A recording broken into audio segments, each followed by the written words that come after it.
High Commission of Canada. From the High Commission of Canada. Yes. Yeah.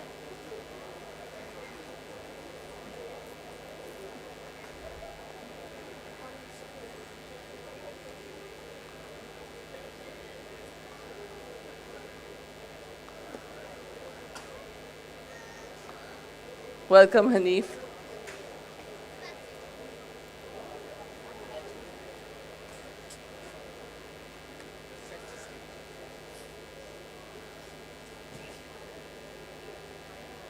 Daniel.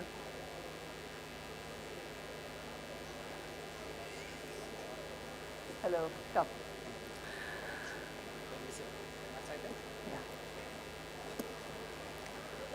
I hope you've all had a really marvelous time over the last 3 days. And as all good things come to an end, this Literature Festival too is coming to an end. And please don't go anywhere after this ceremony because there is a Qawwali. So to present our keynote speech today, I would like you to welcome Mr. Mohammed Hanif, a Pakistani British writer and journalist who has just launched yet another fabulous book. Welcome, Hanif.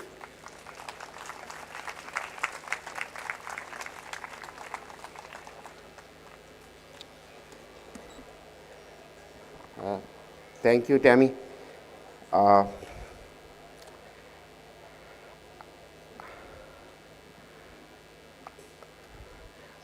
I think we are all here because we are what people call literary types.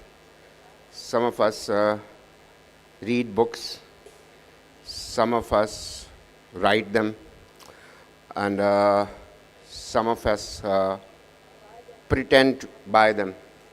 The best ones, they are my favorite.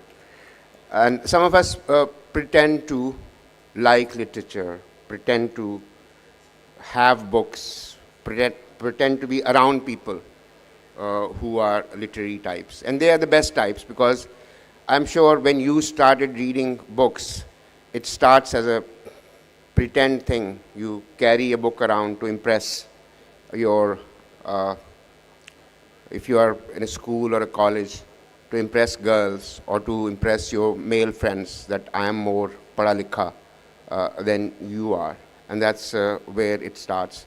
And I've always been fascinated by the fact that what kind of person gets drawn to reading and writing, or even trying to pretend to be one of those people. And it's a minority taste. It's all, most of my friends are civilians. They don't read books and they don't write books, and they go through life perfectly fine.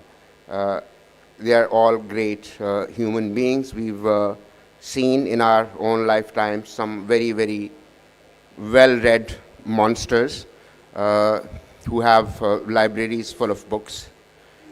So the theme of the festival is, you've all seen it. So I was trying to look for the Urdu translation of the theme.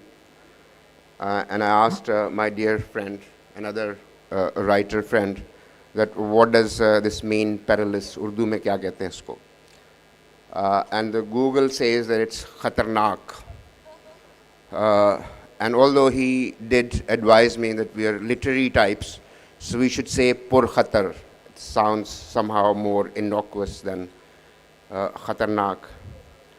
So in these khatarnak times, where we are still trying to talk about books or like books, write them, trying to sell them, as somebody mentioned.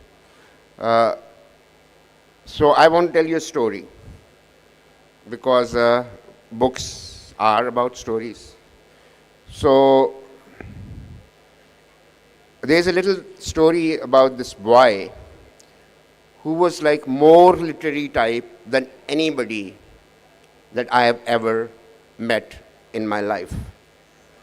So if you are listening to me, can you raise your hands if you've heard the name of a boy called Junaid Hafiz? So at least some of us have heard of him. So it's his story. because he can't be here.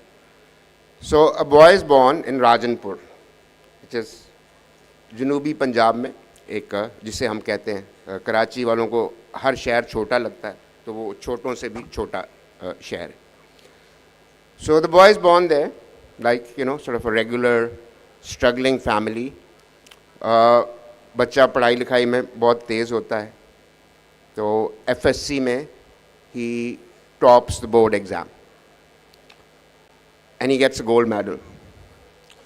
And I'm sure many of you are parents, और एक ज़माने में सबसे बड़ा ख्वाब होता था माँ बाप का कि हमारा बच्चा डॉक्टर बने और किसी अच्छे मेडिकल कॉलेज में, सरकारी मेडिकल कॉलेज में उसको दाखला मिले, हमें फ़ीस भी ना देनी पड़े.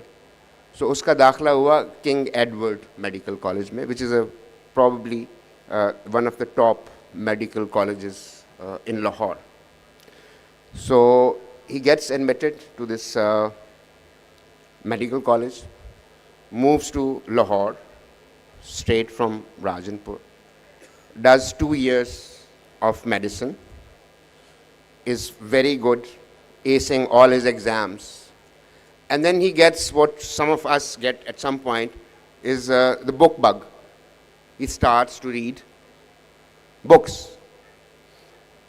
And then he decides in his 3rd year that this life is not for me, that I don't want to become a doctor, which is a very silly choice for a boy to make at that age, that you're top of your game, you're in the top medical college, and you suddenly decide that no, I'm not going to become a doctor.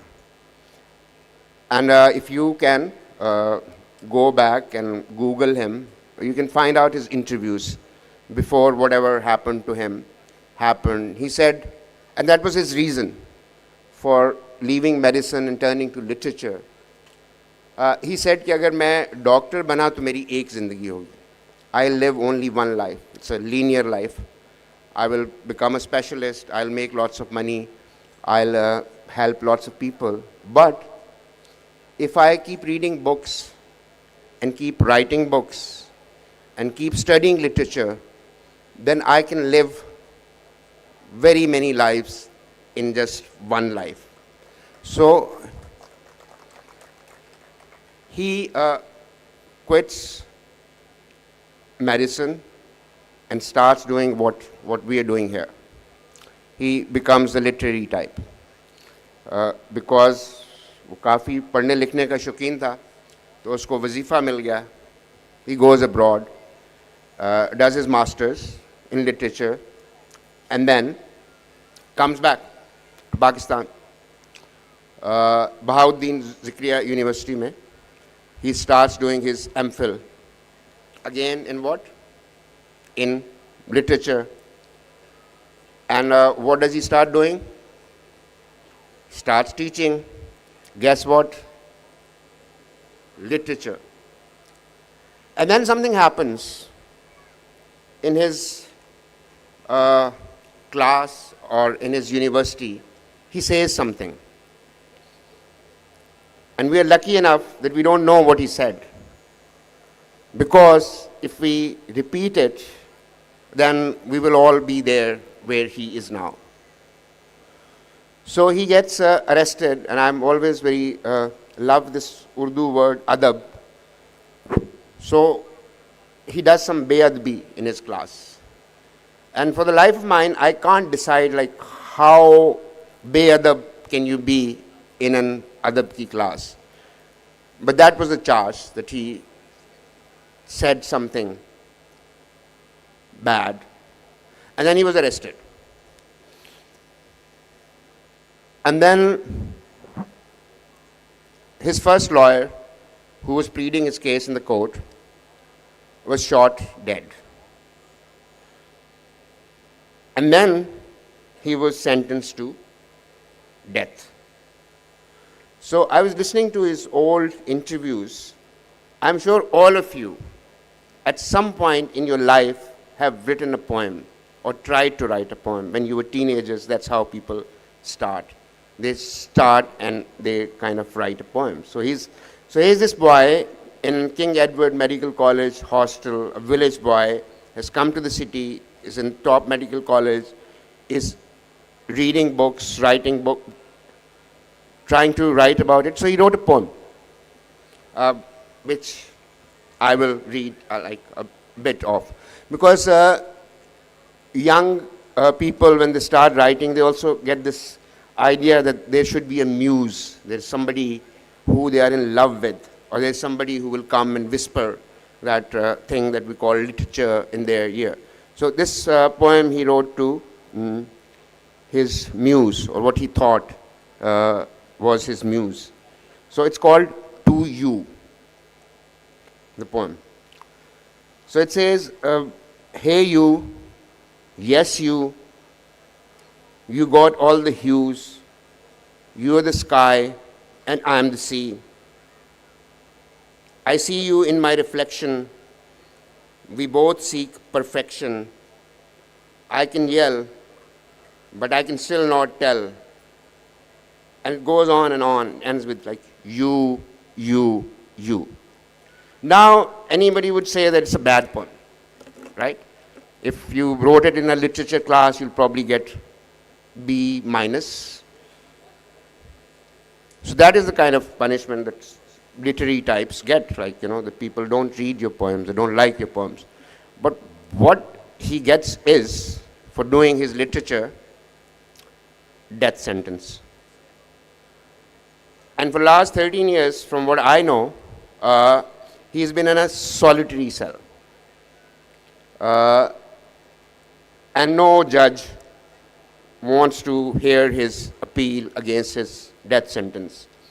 And as a journalist, many of my journalist colleagues, whenever you say that, oh, this is a case that should be reported and that should be talked about. And what I'm told is mostly that if you talk about him or if you write about him, you'll get him into trouble. And you would think there's a boy who is sentenced to death, has been in a solitary cell for 13 years, and we are still wondering, we will get him into trouble. What kind of trouble you could get him into? खतरनाक काम है कुछ लोगों के लिए, कुछ लोगों के लिए नहीं है. I'm here talking to you guys. I've had free coffees, free biscuits, sold some books. So I think when you leave here, some of you are important people, some of you are vakil, some of you are journalists, some of you are just thinkers, or some of you just like a mela, that way you can get together and talk to other like-minded or people. So when you leave here, so I'll again say his name, because I always, whenever I turn up at one of these events, I think that he was the one who actually wanted to do this. He was the one who wanted to write, who wanted to read, and who wanted to talk about writing. But sadly, he is in a solitary cell. So do remember his name when you leave here. And I don't know, खतरनाक ज़मानों में कोई कहते हैं कुछ नहीं कर सकता, but there's something that you can do. Like whatever is in your power, do that. And if you can't do any of that, and even if some of you think that he has actually done something so horrible in his literature class, then you should just say a silent prayer for him, because we are allowed to pray for even the worst of sinners. Because I still think, I read his poem, because when he says you, he's talking to, from his death cell, from his solitary confinement, he's talking to you, and all of you. Thank you.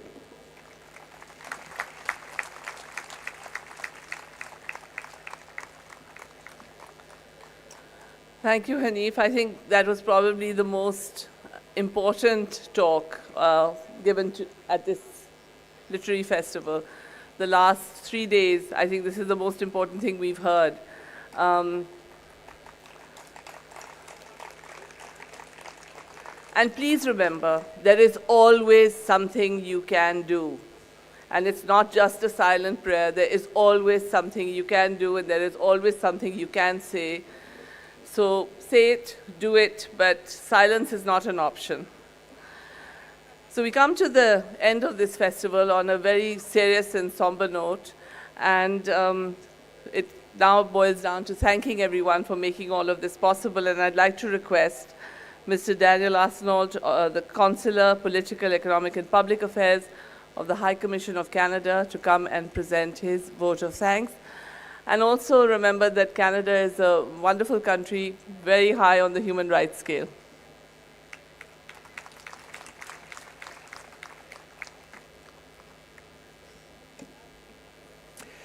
Good evening. Thank you very much for those kind words, and excuse me for arriving a bit late on stage. I am the Political, Economic and Commercial Counsellor for Canada, and I'm with great honor. I was asked to say a word of thanks to end this wonderful festival. And I think I will use the word mela, as was mentioned just a few seconds ago, because I think what we've seen over the past 3 days is this really has been a celebration that has encouraged discussions, debates, conversations on sometimes difficult, challenging issues, but also an opportunity to tell stories through different media. We talked a lot about literature, but literature and storytelling can be presented in various forms. We were very happy to present a few minutes ago a sample of adventure films from the world-renowned Banff Mountain Film Festival. We know there have been discussions, book presentations, and debates. And I always ask myself, I've been now in Pakistan for about a year and a half, and I ask people, what is the cultural capital of the world? Of the country. And what we've seen definitely this weekend, it is Karachi. The vibrancy, people interested, people acknowledging and recognizing that the theme that was chosen by the organizers, literature in a fragile world, resonates. It's worth discussing, it's worth debating. These festivals are vital. They're vital to create opportunities, to have open, frank conversations. These conversations help shape the minds of youth, the minds of the future leaders of your country. Oh, and about those future leaders, we hope they will study in Canada. And come back to Pakistan, because that's very important. And this is one thing that we've realized today at our pavilion here in the festival. We've met a lot of Pakistanis who've gone to Canada, who've studied, but they've come back and they're making important contributions to your society, to the economy, to the academic world. And it's really heartwarming to hear those stories, because that shows us how important it is to keep sustaining such people-to-people ties. I wanted to thank, of course, all of the team at Oxford University Press. You've done a great job organizing this event. Mr. Arshad and also Ms. Munisa, we've interacted with both of you, and we really recognize and acknowledge your leadership, your vision, and the way you've brought everything together in a seamless way. So congratulations to you. I think we should also thank and recognize our hosts here at the Beach Luxury Hotel, the Avadi family. They have been for a long time associated with Canada in different forms, and it always makes me very happy to be here at the Beach Luxury, and I just wanted to acknowledge and recognize them. And of course, all of the vendors and those who are also going to be happy to see you walk over there in a few minutes. And I know we're going to have a great show with a great performance of music, so I won't speak much longer. Maybe just one last thing. To all the writers, to all the speakers, the artists, the filmmakers, and of course the public who have been able to attend and came in great numbers, we wanted to thank you for your creativity, for your openness to sharing your views, but to listening to the views and considering views of others. I think this is what is going to be useful for the younger generations to see that this is possible here at the Literature Festival. And we wish the organizers all the success as they think about next year and as they think about other opportunities to create these venues for greater dialogue. On that, I wish you all a fun night, and thank you again for inviting us to participate in the final session of the festival. Thank you.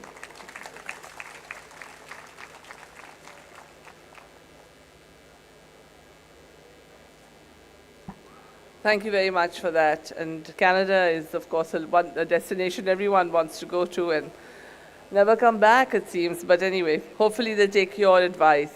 I now request our festival sponsor to present their vote of thanks, Mr. Satyen Naqvi, on behalf of Getz Pharma.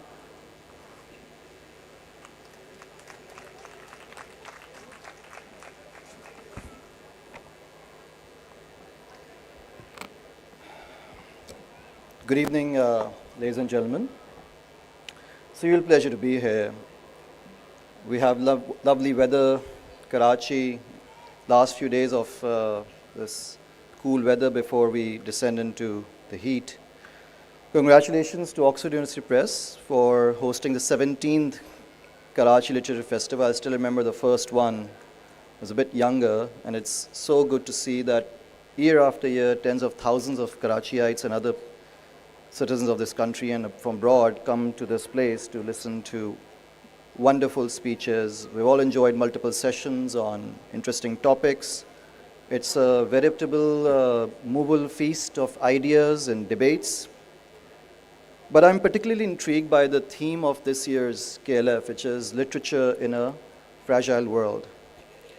Now, when we speak of a fragile world, we usually mean what is visibly broken, and this means wars without end, or economies which exclude rather than include people, climates that no longer obey the seasons we grew up with, and political systems that seemed particularly agitated and permanently on edge.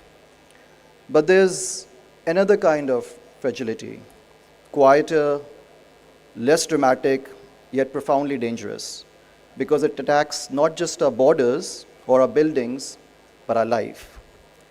And this is the growing fragility of free speech, of independent thought, of the written and spoken word, and therefore of literature itself.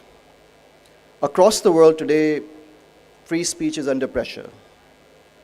Not always through overt censorship, not always through laws and bans, but through subtler, more sophisticated means such as the collusion between power and privately owned platforms. Now, people are not always silenced by force. Sometimes they're just removed. Globally, they're quietly taken off panels, disinvited from festivals, edited out of conversations. Not because they're reckless or irresponsible, but because they're unsettling, inconvenient, or perhaps worst of all, dangerously truthful. This is censorship without proclamations, repression without visible chains, and because it leaves no fingerprints, it often escapes our outrage. In 1986, Zabir Niazi Saab published his seminal work, Press and Chains. It documented how free speech was constrained, disciplined, and punished. 4 decades later, we must ask ourselves a harder question. Are we truly freer now, or have the chains simply become invisible? And literature, which has always existed at the edge of ease, but at the center of society, feels this pressure most acutely. This is, of course, nothing new. Power has always been easy with writers, because writers, like Mohammed Hanif Saab, insist on showing us a world that is perhaps ugly and complicated. Now, the world today is addicted to black and white certainty and on very simplistic systems, when rather we should deal in abstractions and nuance. This is why Saadat Hasan Manto was dragged through courts for obscenity when in fact he was just holding a mirror to society. This is why Ismak Chugtai was prosecuted for lihaf, not because it was immoral, but because it refused to lie. This is why James Joyce's Ulysses was banned not just for language, but for unflinching honesty about the inner life of a human being. Books such as 1984 and Animal Farm were censored not because they incited violence, but because they revealed how power works, how conformity is manufactured, and how language itself can be turned into an instrument of control. In Pakistan, poetry, our most intimate and cherished form of expression, has been treated as a threat. The verses of Faiz, Jalib, Fahmida Riaz, Ahmad Faraz, and others were banned or silenced, not because they called for chaos, but because they spoke with moral clarity in moments of moral collapse. Now, literature has been fragile because truth has always been inconvenient. But it's not just fragile that I'm worried about. There's also another danger besides censorship, and that is that literature is being crowded out. And by literature, I mean quality literature. We're living in an age where ideas are being replaced by spectacle, nuance by outrage, and writers by talking heads whose primary qualification is the ability to perform rather than unfold complexity and challenge us with a powerful insight. Public figures and opinion makers are increasingly known not for the originality or depth of their thinking, but the capacity to provoke, polarize, and appeal to the lowest common denominator for attention. Now, this is not repression from above, it is actually erosion from within.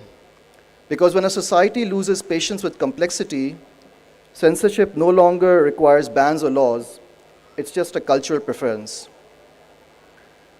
I've been talking to Mazhar Saab and a few other people during the course of these 3 days that there was a time within living memory when Pakistan treated ideas with seriousness and respect. In mainstream places, not just literary festivals. People tune into Radio Pakistan to listen to Z.A. Bukhari and Talat Husain Saab, not for entertainment, but for intellectual nourishment. When television arrived, families gathered to watch plays adapted from novels and short stories, or original scripts written by literary figures as they sat to revel in the refined language spoken by nuanced characters. We had Ubaidullah Beg, who made thinking feel elegant. We had Zia Muhyiddin, who reminded us that words have music, weight, and dignity. We had Hasina Muin, whose screenplays captured our hearts, and actors who became as much a part of our lives as our loved ones. This was not elitism. It was a culture confident enough to demand more of itself and aspire higher. When we look at a cultural output today, we need to ask who is to blame, but we should also ask what it reveals about what we value. And this is precisely why spaces like Karachi Literature Festival matter. And that's why the institutions that support them matter as well, whether it is Getz Pharma, the Canadian Consulate, and the names that you see over here. Now, at Getz Pharma, our commitment to culture does not come just from branding or obligation, but from belief. We believe in honesty, in beauty, in passion, and in truth, not only as literary ideals, but as values essential to a healthy society. Yes, we make medical products. We make very good medical products. And we take that responsibility seriously, striving for the high standard of quality and integrity. But we also recognize something fundamental, that human beings are not sustained by medicine alone, and society has a heart and soul. Bodies may be healed by drugs, but the heart and soul of societies are nourished by literature, film, art, music, and the freedom to express what is difficult, unsettling, and true.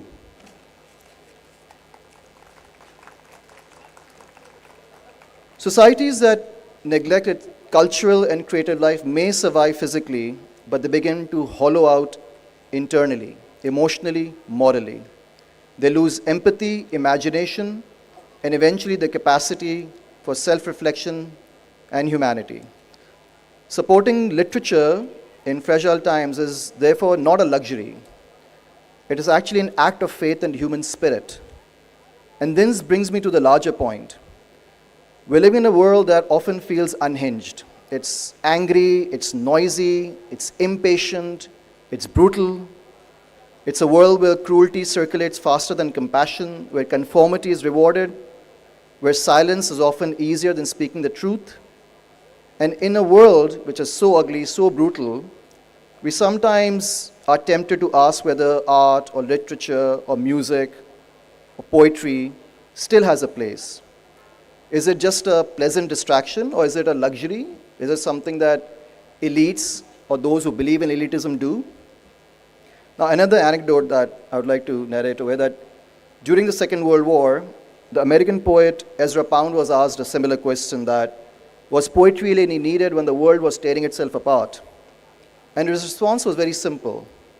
He said, you may as well ask me as if our roses are needed. Is beauty needed? Is love needed? Is passion needed? And this answer feels even more urgent today, because in a world that's grown harsh and increasingly ugly, we do not need less art, less music, less culture, or less literature, but we need it more. Not as escape, but as resistance. Not as an ornament, but as a necessity. Not to make us comfortable, but to remind us of who we're capable of being, even if that is uncomfortable. If we allow that to disappear, if we allow noise to replace thought and spectacle to replace meaning, we may continue to function as a capitalist and industrial society, but we'll lose our soul. Acceptance of this situation means collapse, and silence is complicity. Literature is resistance, and resistance is survival. And this resistance is the greatest antidote to fragility. Thank you.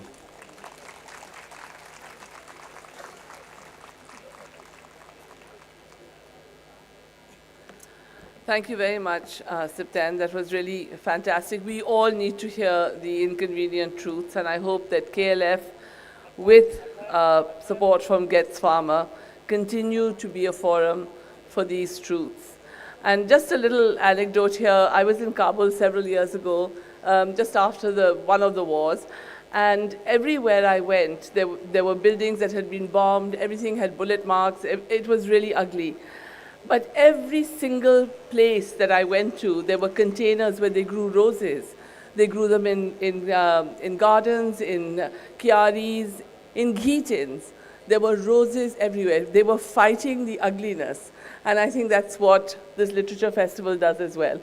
So thank you very much for that. I now request Mr. Arshad Saeed Husain, Managing Director, Oxford University Press, Pakistan, to come and present his vote of thanks.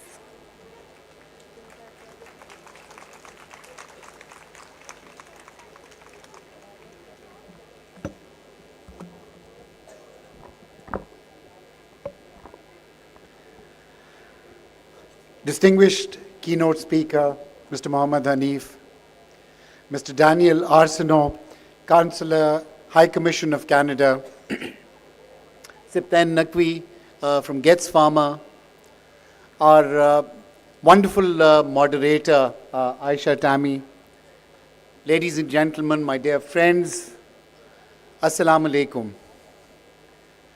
Tonight, before we lift our voices in celebration, we must remember the victims of the heinous attack on the Imam Barga in Islamabad and the devastating Gul Plaza fire.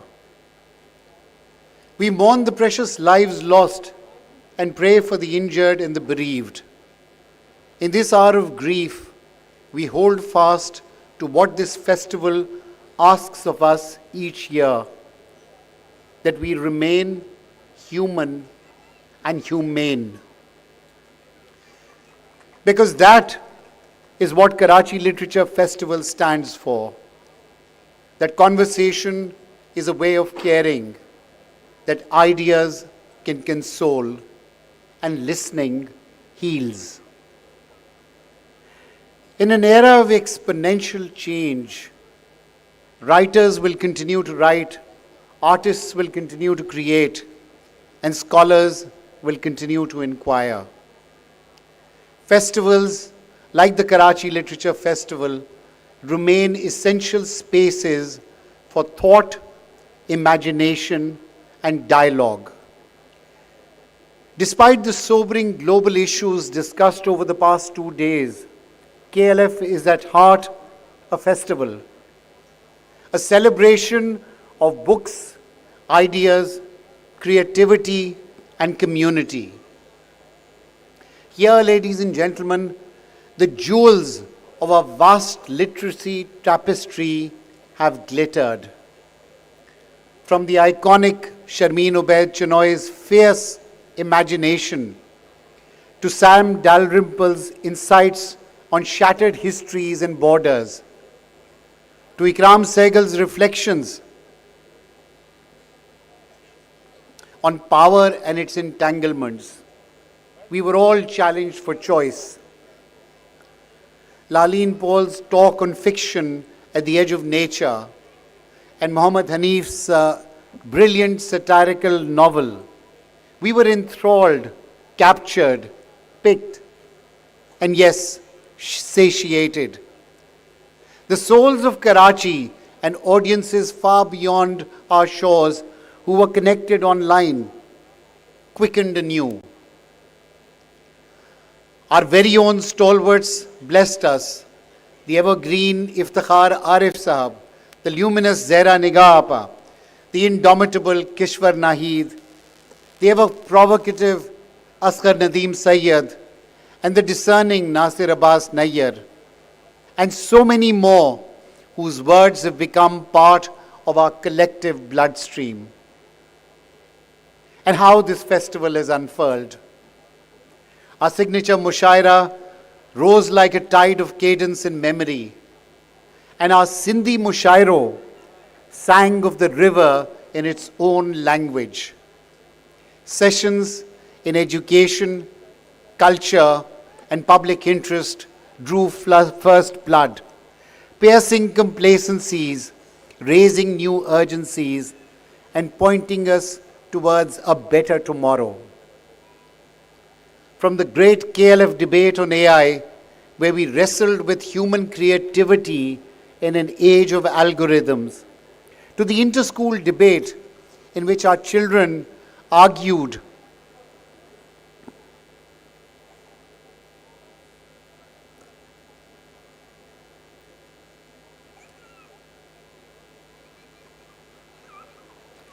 we saw the future speak for itself. Book launches delighted, new voices took flight.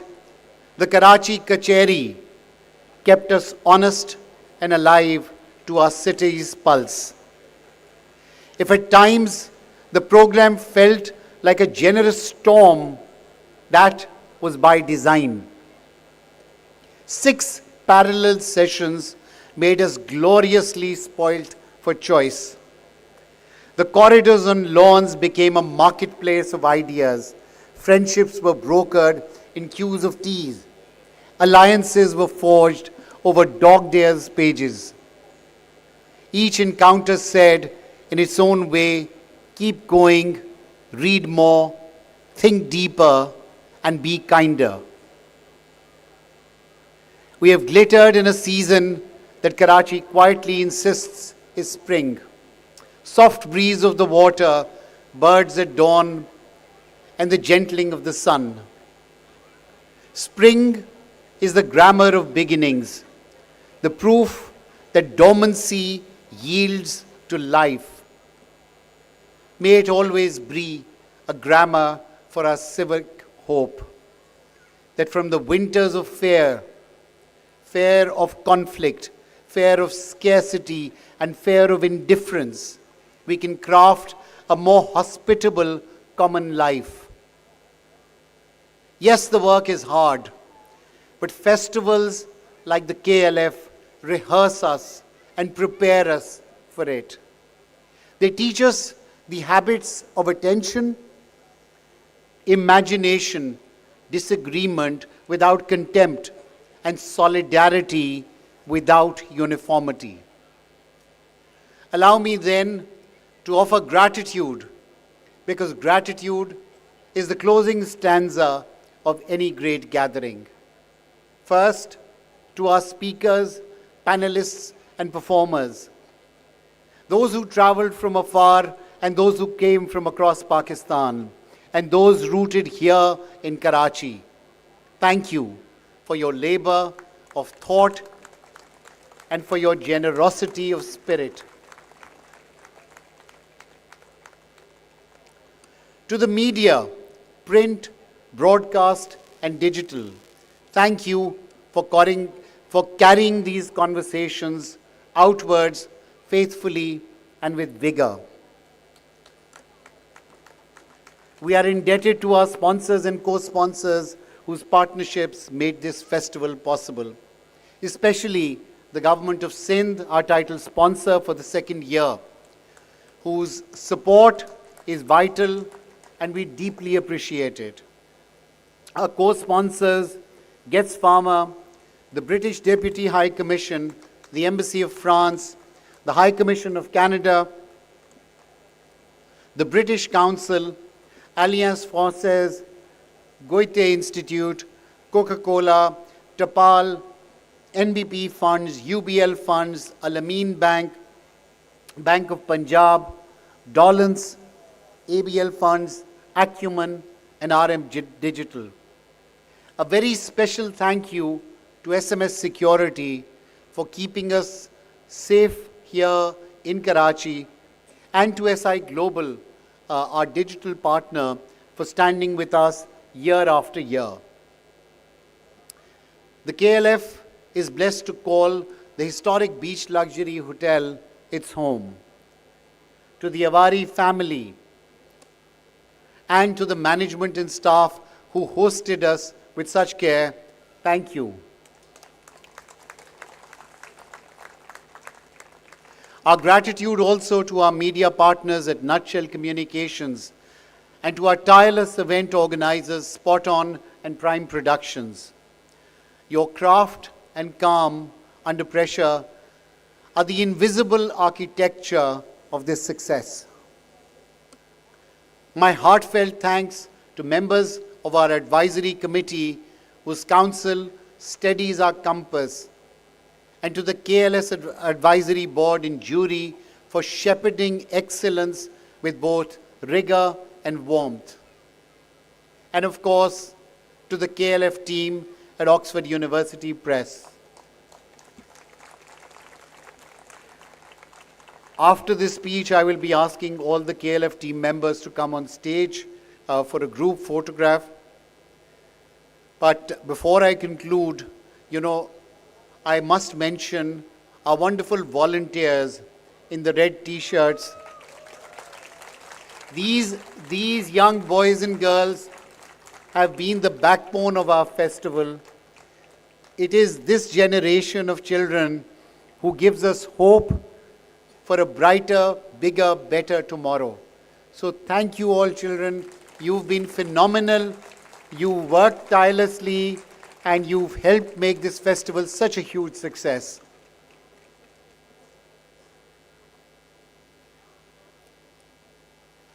As we fold up the banners and the halls return to their everyday rhythms tomorrow, know this: festivals do not end, they echo. We will carry away fragments of a line, a question that won't let us go, a handshake that felt like recognition. Something inside us has shifted, perhaps only to a degree, but enough to alter our horizon. And that, ladies and gentlemen, is how change begins, one step at a time. So let us celebrate and let us take ownership. This is our KLF, the festival by the sea, the city's own open book, the nation's conversation with itself and the world. May it continue to convene courage and curiosity. May it keep making room for young voices and old wisdom. May it remind us, especially in difficult hours, that to be cultured is to be compassionate, and that to be learned is to be kind. With remembrance in our hearts, with gratitude on our tongues, and with hope at our backs, we say, until next time. May the magic of this festival abide us with you long after you leave these grounds. Thank you, and Khuda Hafiz.